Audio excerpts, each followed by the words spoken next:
नमस्कार, एनडीटीवी राजस्थान देख रहे हैं आप। मैं हूं अनिल ठाकुर। चलिए शुरुआत करेंगे बुलेटिन की। प्रसिद्ध जीण माता का शारदीय नवरात्र में अनोखा श्रृंगार किया जा रहा है। माता की एक झलक पाने वाले लाखों लोग यहां पर आ रहे हैं। यहां लगने वाला लक्खी मेला अब परवान चढ़ चुका है। देश के कोने कोने से श्रद्धालु मां जीण माता के दरबार में शीश नवाने और दर्शनों के लिए जीण धाम आ रहे हैं। शारदीय नवरात्र शुरू होने के साथ ही भक्तों का अनवरत कारवां यहां पर शुरू हो गया, जो अब लगातार बढ़ता जा रहा है। वहीं सुरक्षा व्यवस्था के मद्देनजर सुरक्षा गार्ड तैनात किए गए हैं। वहीं पूरे मेले की व्यवस्थाओं पर नजर बनाए रखने के लिए मेले परिसर में सीसीटीवी कैमरे भी लगाए गए हैं।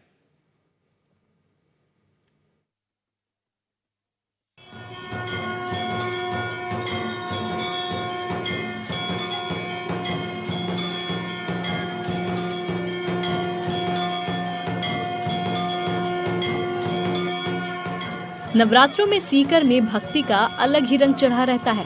खास तौर पर प्रसिद्ध जीण माता का शारदीय नवरात्रा लक्खी मेला इसमें चार चांद लगा देता है। ये मेला अब परवान पर चढ़ चुका है। सुबह से ही मंदिर परिसर में श्रद्धालुओं के अनवरत कतारें लग जाती हैं। देश के कोने कोने से श्रद्धालु मां जीण माता के दरबार में शीश नवाने और दर्शनों के लिए जीण धाम आ रहे हैं। शारदीय नवरात्रा से शुरू होने के साथ ही भक्तों का अनवरत कारवां शुरू हो जाता है, जो लगातार बढ़ता ही जा रहा है। मां का प्रतिदिन देसी और विदेशी फूलों से मनमोहक भव्य श्रृंगार किया जाता है और माता की आरती की जाती है। मेले में श्रद्धालुओं की सुविधाओं को ध्यान में रखते हुए मंदिर कमेटी की ओर से पेयजल के साथ गर्मी को देखते हुए कूलर पंखे भी लगाए गए हैं। नवमी को भी भीड़ रहेगी। माँ जीण भवानी की कृपा से भक्तों के लिए सुलभ और अच्छी व्यवस्था की गई है। रेलिंग लगाई गई है, 6 या 7 पानी की अच्छी व्यवस्था की गई है और यात्री को 10 या 15 मिनट में आराम से दर्शन हो जाते हैं। माँ जीण भवानी की कृपा से विकलांगों के लिए अच्छी व्यवस्था की गई है। नई रेलिंग की व्यवस्था की गई है। प्रसाद चढ़ाने के लिए भी यात्री खुद चढ़ा सकता है और दूर से ही अच्छे से सावधानी से माँ जीण भवानी के मंदिर में अच्छे दर्शन हो रहे हैं। माँ जीण भवानी के अष्टमी और नवमी के दिन बहुत अपार भीड़ होगी और आज के दिन संडे के दिन जो भीड़ है, जो आप सब खुद देख सकते हो कि सभी लोगों को अच्छे से दर्शन हो रहे हैं। किसी को परेशानी का सामना नहीं उठाना पड़ रहा है। जिला प्रशासन की ओर से मेले की व्यवस्थाओं को लेकर क्या जो व्यवस्था की गई है, किस तरह के प्रबंध किए गए हैं? जिला प्रशासन की व्यवस्था के अनुसार जीण माता मंदिर और ट्रस्ट और प्रशासन की तरह दोनों की साथ रहकर मंदिर में अच्छी व्यवस्था की गई है। यात्रियों को आने के लिए अलग से व्यवस्था बनाई गई है और जो यात्री विकलांग है, आने में असमर्थ है, चलें उनके लिए गाड़ी की व्यवस्था की गई है और प्रशासन भी हमारा साथ दे रहा है और शांति से मेले में अच्छे से यात्रियों को दर्शन करवाया जा रहा है। मेले में जो व्यवस्थाएं प्रबंध किए गए हैं, वही मंदिर कमेटी के साथ साथ जो स्थानीय प्रशासन है उसने भी जो है अलग से व्यवस्थाएं की है। श्रद्धालुओं के लिए पानी की व्यवस्था है, बिजली की व्यवस्था है। इसके साथ ही एहतियात के तौर पर सीसीटीवी कैमरे भी तैनात किए गए हैं, लगाए गए हैं। इसके साथ ही जगह जगह चप्पे चप्पे पर पुलिस के जवान भी तैनात है। अब जो है जीण माता का प्रसिद्ध लक्खी मेला परवान चढ़ चुका है। आज रविवार होने के चलते जो है यहाँ लाखों श्रद्धालु आज और अष्टमी और नवमी के दिन यहाँ पहुँचेंगे और माता रानी के दरबार में शीश नवा करके अपनी मनौती मांगेंगे, अपनी मनोकामना मांगेंगे। इस तरह से बता दें कि माँ जीण भवानी जो पूरे देश में प्रसिद्ध है, यहाँ देश के कोने कोने से लाखों श्रद्धालु माँ जीण भवानी के दर्शन करने के लिए आते हैं सर्दीय नवरात्रों में। और इसके साथ ही चैत्र नवरात्रों में भी माता रानी के दरबार में लाखों की संख्या में श्रद्धालु पहुँचते हैं और अपनी मनोकामना मांगते हैं।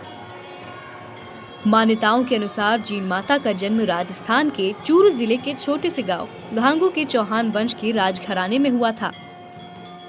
लेकिन पारिवारिक कलह के कारण जीण माता नाराज होकर सीकर के नजदीक स्थित अरावली पर्वतमाला की पहाड़ियों पर आकर बैठ गई थी। जीण को मनाने के लिए उनके भाई हर्ष भी पीछे पीछे आए थे, लेकिन जीण ने वापस जाने के लिए मना कर दिया और पहाड़ी पर ही कठोर तपस्या शुरू कर दी। बहन के वापस नहीं लौटने पर बड़ा भाई हर्ष भी नजदीक की पहाड़ियों पर बैठकर तपस्या में लीन हो गया और इसीलिए आज मां को शक्ति का अवतार माना जाता है, तो उनके बड़े भाई हर्ष को भगवान शिव का अवतार कहा जाता है। श्रद्धालु दूर दराज से माता के दरबार में जात, जड़ूला, सवा मणि और ध्वजा माता के समक्ष अर्पित करने आते हैं। पहाड़ियों के बीच स्थित इस मंदिर में भक्तजन अपनी श्रद्धा और सारी चिंताएं अर्पित कर देते हैं। हम लोग चूरू से आए हैं दर्शन करने के लिए। पहले खाटू श्याम जी के यहाँ गए और अभी जीण माता जी के दर्शन करके फिर हर्ष भैरव के दर्शन करके फिर सालासर दोक लगा के घर जाएंगे। और जीण भवानी हमारे गांगू से ही बिलोंग करते हैं, तो हमारे आराध्य देवी भी है। किस तरह की व्यवस्था है मेले में? व्यवस्था वैसे तो ठीक है, बस थोड़ी सी पानी की व्यवस्था थोड़ी सी उस साइड कम है। मंदिर के अंदर एंटर होते हैं ना, उससे पहले थोड़ी भीड़ ज़्यादा है, गर्मी ज़्यादा है, तो बच्चे वगैरह है ना थोड़े परेशान हो रहे हैं। बहुत अच्छी व्यवस्थाएं हैं जी, बहुत अच्छी व्यवस्था है। माता रानी के आए हो, कैसा महसूस कर रहे हैं? बहुत अच्छा महसूस कर रही हैं। कितने लोग हो? 2 ही हैं जी। 2 जने आए हाँ हो। जी। और ये आप जो लेके आए हैं माता के चढ़ाने के लिए भोग? हाँ, माता के चढ़ाने के लिए भोग लाए हैं जी। बहुत बढ़िया मेला चल रहा है। मैं थानागाजी से आया हूँ और यहाँ पे बहुत ज़्यादा भीड़ है और मेला यथावत और तरीके से संपन्न हो रहा है। यहाँ माता रानी के दर्शन करने हैं। माता रानी के दर्शन बहुत अच्छी तरीके से हो रहे हैं। भीड़ जरूर है पर कोई भी प्रकार की परेशानी नहीं है। मंदिर के इतिहास की बात करें तो मुगल बादशाह औरंगजेब का भी उल्लेख मिलता है। मुगल बादशाह औरंगजेब की सेना ने शेखावटी के मंदिरों को तोड़ना शुरू किया तो जीण माता के भक्तों और ग्रामीणों ने मां से गुहार लगाई, जिस पर माता ने अपने चमत्कार से औरंगजेब की सेना पर मधुमक्खियां छोड़ दी थी। माता के इस चमत्कार के आगे औरंगजेब को भी अपने हथियार डालने पड़ गए थे। आप मेरे पीछे देख सकते हैं कि माता रानी के दरबार में जो है सुबह से ही श्रद्धालुओं की भीड़ भी लगातार जुटी हुई है। यहाँ आपको बताना चाहूँगा कि माता रानी का जो भव्य श्रृंगार जो किया गया है वो जो है देसी विदेशी फूलों से किया गया और अलग अलग दिन जो है शरदिया नवरात्रों के चलते अलग अलग फूलों से श्रृंगार विशेष श्रृंगार किया जाता है। अलग अलग रूपों की जो है पूजा की जाती है। माँ जीण भवानी की प्रसिद्धि यह है कि देश के कोने कोने से लगातार जो है बड़ी संख्या में श्रद्धालु माता रानी के दरबार में यहाँ पहुँचते हैं। श्रृंगार हुआ है, देश विदेश से फूल आए हैं माता के। 11 कम से कम 11 पोशाक की तो श्रृंगार हुआ है। आप महाराज जो है माँ जीण भवानी की मान्यता क्या है? मान्यता ये एक सिद्ध पीठ स्थान है। यहाँ पे सिद्धि करने आते लोग। कपिल मुनि यहाँ पे आया था सिद्धि करने। ऊपर धूणा है माता का, वहाँ पे ये सिद्ध पीठ स्थल है माता का। सिद्ध पीठ स्थल है। माता रानी यहाँ किस तरह से विराजित हुई उसको थोड़ा वृत्तांत बताइए। ये माता रानी की स्टोरी है, वैसे तो बहुत लंबी स्टोरी है। बहन भाई की स्टोरी है ये। वहाँ से गांगू गांव से बहन भाई लड़के आए थे।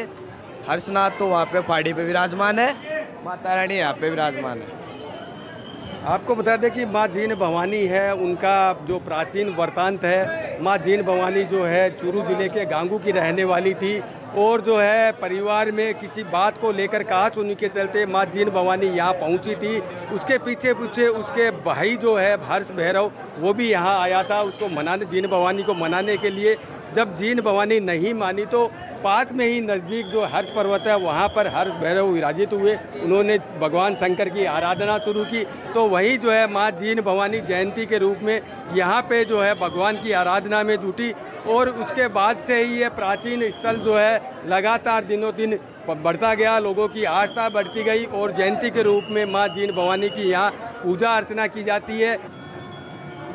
वहीं सुरक्षा व्यवस्था के मद्देनजर सुरक्षा गार्ड भी तैनात किए गए हैं। पूरे मेले की व्यवस्थाओं पर नजर बनाए रखने के लिए मेले परिसर में सीसीटीवी भी लगाए गए हैं। जिला प्रशासन की ओर से भी मेले की मॉनिटरिंग की जा रही है और मेले में चप्पे चप्पे पर पुलिस के जवान और होमगार्ड सहित आरएसी के जवान तैनात किए गए हैं। एनडीटीवी के लिए सीकर से खास रिपोर्ट।